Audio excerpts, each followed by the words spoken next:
Okay. So, I'll wait. Sorry. Okay. It's It's okay. So how many of your stores are franchised and how many are company owned? Do you know? Company owned, there's at least a little over 4,000. Franchise, I couldn't tell you. Okay. I mean, I know probably in Illinois there's maybe just a handful, maybe 5 stores that are franchised. So then there's really no difference between, as far as inventory controls, between. There's still quite a bit of difference because I mean, franchise stores, I mean, are typically called Blockbuster, but they still run things a lot differently. They've got different rental terms, different prices. They have the ability to be able to kind of do whatever they want. So as far as like us, whatever sales we have, it's all based on corporate. So. I see. I mean, and they can pick and choose what sales they have, when, and but it still has to be along kind of Blockbuster terms. So. Okay. So franchise stores definitely have more freedom, sounds like. A lot more, yeah. Yeah. So. Okay. Is there a high level of customer theft? Customer theft at the store? No. No. No. I mean, it's you've got your stores that of course are generally some are in bad areas. There will be, yeah, but this store, no, there's not. Okay. What? I'm gonna put this up here. Okay. What are the procedures for renting a video to the customer? So. What do they Like need to if have you to have start a membership? if you start at a membership and then. To start a membership, you just need 2 forms of ID. The primary one being a state ID, which you have to have. The only time that you can not have a state ID would be to have a passport. Especially for your OI, there's a lot of kids, who of course don't have state IDs, just passports. Then a secondary form would be a debit or credit card. We prefer that to secure the account, but of course, we can't force it. If they don't have that, they can use a utility bill with their name and their current address, just to show proof of who they are. Because state IDs, you can go print that up anywhere. It's if you know somebody in the system, then it can be done, so. Okay. So they need 2 forms of ID to get a membership, and then once they get a membership, they're in a database? They're in our store database. Okay. If they go to another store, if they scan the card, it'll add them in. Not every store is linked together, so like if somebody rents both here and say this rent from that store, we can't tell what they rent over there, and they can't tell what they rent over here. So every store has their own database still. So are you linked to Champagne? We can pull up the same customers, but other than that, no. I mean, we can't tell what inventory they have. Yeah. We can't tell what rentals they have. We can just, the only way we'd be linked is if we had the customer in the same account.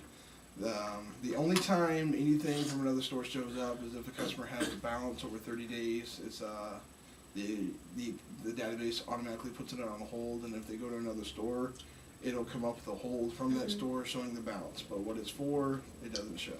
And is that any store? Like if they just go to a store like in Chicago? Yeah, yep. And that'd be a franchise store as well. So, Okay. yeah, if you've got a balance of over $30, you go to any other store, it'll come up with a hold from that store and the balance amount. So, Did you say $30 or 30 days? $30. Oh, okay. So anything over $30 automatically puts it on a hold. Okay. So. Are there any limits when you're renting to a customer? The only limit we really have is on games, next-gen games, which are the 360, PS3, and Wii games. You can't rent more than 4. The system doesn't allow it. Okay.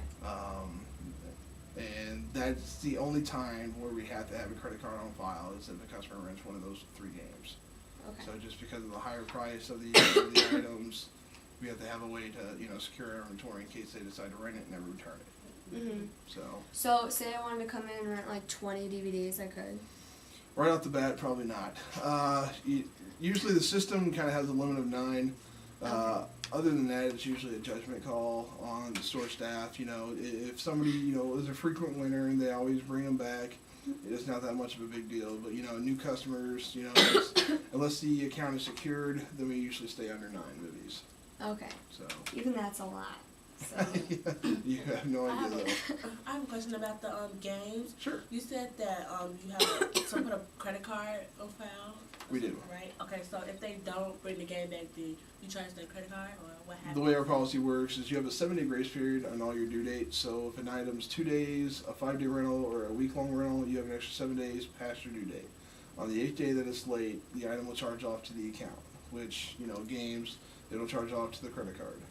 So, but from that day that it charges off, they still have 30 days to be able to bring that item back and get a refund, except for $1.25 for stocking fee. So, Okay. How often are inventory levels checked? we usually do inventories once every quarter, which is once every 3 months. I'm actually doing inventory next week. Okay. So, So if a movie comes in, it gets signed in, and then it doesn't get checked again until later, until once a quarter. what's that? If a movie comes in, a new movie, and Mm-hmm. it gets checked in, it doesn't get checked again until later in the quarter. Is that what you're saying? We'll do a full inventory once every 3 months. It just depends on if it gets rented out or not. So, but if it's rented through the system, then the system will know. Right. So, Okay. How often does a new shipment of inventory come? Once a week, every Wednesday, we get our full point. Wednesday. Mhm. And then movies don't go out till Tuesday. Correct. This is something that I was kind of wondering. How do you not run out of room with so many titles coming in? They do what is called transfer and destroys.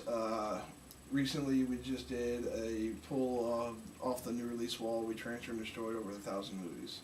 Okay. So 1,000 pieces of inventory, which is, say here, we transferred out, destroyed out 182 copies of Dark Knight. Okay. So, it's, nothing ever keeps running or keeps selling, it eventually will slow down, it's, bigger movies, it'll take 3 or 4 weeks to slow down, small movies, just a week. Transfer and destroys is our main way. Either that or PRP it, which is, put it used for sale, so. So then, what happens after they get pulled? Like these, it's a certified transfer destroy. We have to take them out, transfer them. We have to physically destroy them. Then we have to take them to our, we had to destroy every single one of these movies. So, Because like it's deals or that something? the blockbusters made with the production companies. Basically, these production companies, would it makes more sense just to sell them at an extremely cheap price to make Right. some profit? Yes, it would, but that's not the way they go. That's interesting It because is. you would think that if you were to, for example, sell Dark Knight for a couple dollars, at least that's worth more to you than completely destroying it. Yes, but basically that's not even Blockbuster's deal. It's the production companies. Really? It's whenever we agree how many copies we're going to get from them. They give us a certain time frame. They give us a certain amount that we can, transfer to sell. Like company-wise, actually, I don't know why, but Dark Knight, the company's actually reached this limit on how many you can transfer to PRP. So like. For now, unless we're told that we can do it again, we can't transfer any more Dark Knights to PRP, What's I was PRP? just about which to is ask previously rented product. It's Okay. basically gets put for sale for a cheaper price. Okay. So like So they don't allow it? that one got cut off, yeah. So Okay. then usually we have one big transfer usually a month, and it's usually around 1,000 pieces. Then once a month we'll take them to our DM and we'll count them all to make sure they're all there. Then they send them into loss prevention and they get audited. I see. So- And who facilitates that? Is that Blockbuster or is that the... That's Blockbuster, yeah. We have to go through it all to Okay. do the process of it. So Okay. then it gets into loss prevention to make sure there's no internal theft or anything like that. Right. So Right. So, in light of that last comment, what rules or procedures are in place to prevent employee theft?